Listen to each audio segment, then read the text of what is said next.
So, hindi po pwedeng magpaawa siya na o nag-TNT siya kasi kailangan niyang mabuhay, ganyan-ganyan. So, kaya nga, based dun sa investigation ng US Embassy, na tuluyan nang ni-revoke ang kanyang citizenship, mga kababayan, noong October 11, 2022. At inamin, okay, na talagang hindi siya ipinanganak sa Hawaii. Okay? At sinasabi dito ng US Embassy na you are not Erich Sylvester. You are Erwin Teshiba Tulfo na ipinanganak sa Tacloban, Leyte, hindi sa Hawaii. Okay? Kaya ulitin natin, ito ay fraud. Okay? Ito ay talagang pwedeng, number one, okay? Yung paggamit nga niya nitong passport na ito at ang pagpasok na sa military, which is kinlaim niya. Ito yung mga, Toto Kausing, ito yung mga pwede mong points, mga grounds na pwedeng isalpak dyan sa Senate, Electoral Tribunal na yan, mga Toto Kausing. Di ba? Ito yung mga ginawa niya na paggamit niya ng passport ng US. Then, hindi siya pinanganak sa Hawaii as Erich Sylvester Tulfo kasi hindi naman siya si Erich Sylvester. Then, mga kababayan, yung pag-amin niya noong June 27 na hindi siya ipinanganak sa Hawaii kundi sa Tacloban, Leyte. At again, hindi siya si Erich Sylvester. At yung pag-surrender pa lang niya ng US passport niya at ng kanyang US Social Security card, malinaw yun na pwedeng magamit dito sa warrant of petition, mga kababayan, at ang mga dokumentong permado ng mga opisyal ng US Embassy. Ito yung mga pinakamahalaga okay? Kasi yung kanina yung pinakita natin, statement na yun, galing yun sa kanya. Pagbibida niya sa kanyang sarili. Although ang nakita lang natin doon sa kanyang profile na sinabit niya sa Commission on Appointments, mga kababayan, hindi niya maipaliwanag na 60 million pesos na increase ng kanyang net worth na hindi nag-jive sa kanyang tax, mga palangga. Okay? So, hindi lang sa Amerika, even sa Pilipinas, mga palangga, yung ginawa niyang falsification of public documents. Okay? Then, ano pa? Yung, ano tawag dito? Yung hindi niya paggamit nga ng kanyang Philippine passport, paglabas-pasok niya sa bansa. Ang dami niyang grounds dito 'di ba? Pwede talaga siya matanggal diyan sa kanyang pwesto. Kasi mga kababayan, kitang-kita naman kahit tayo pa mag-imbestiga bago yung Senate Electoral Tribunal na yan. Talagang fraud siya. Malinaw na, nagpapasalamat tayo again kay Toto Kausing dahil siya ay matyaga dyan. I-follow nyo na rin si Toto Terador Kausing na matyaga dyan na nagpa-file. Kailangan natin ng mga taong magtulong-tulong tayo. Kaya mga kababayan, hindi ako nagmamarites. Tignan nyo sunod-sunod, back-to-back yung ating revelation. Katulad na lamang yung kay Bonjing Remulla, yung tungkol sa kanyang leukemia na inulat natin kagabi. Dahil itong pinag-uulat natin dito, katotohanan, ang basihan natin, hindi chismis. Hindi ito ginawa ko lang. Permado po ito ng government, ng US Embassy, government official, okay? Mga consular officers ito ang pumirma. So, ang question ngayon, mga kababayan, dahil nga nirevoke na nga ng US Embassy, okay? Bakit, ang question nyo nung nakaraan, noong 2022, bakit inappoint pa rin si Erich Sylvester noon sa DSWD, di ba? Di Bangag? Kasi nga, above the law sila.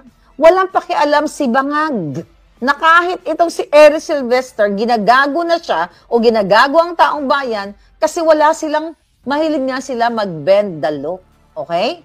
So mga kababayan, tignan natin kasi ang alam ko, 10 to 15 days upon receipt ni Erich Sylvester, itong final sa kanyang kuwaranto petition, mga kababayan. So talagang dapat itong kuwaranto petition na ito, mga palangga, ay suportahan natin si Toto Kausing at mag-ingay tayo.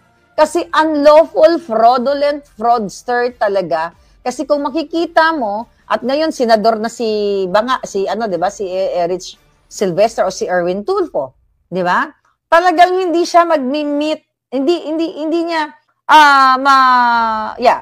mamimit yung requirements ng pagiging matinong tao o matinong politiko na sumusunod sa batas. Di ba? Sometimes you have to bend the law nga, sabi niya, di ba? Sometimes, kasi law bender nga siya.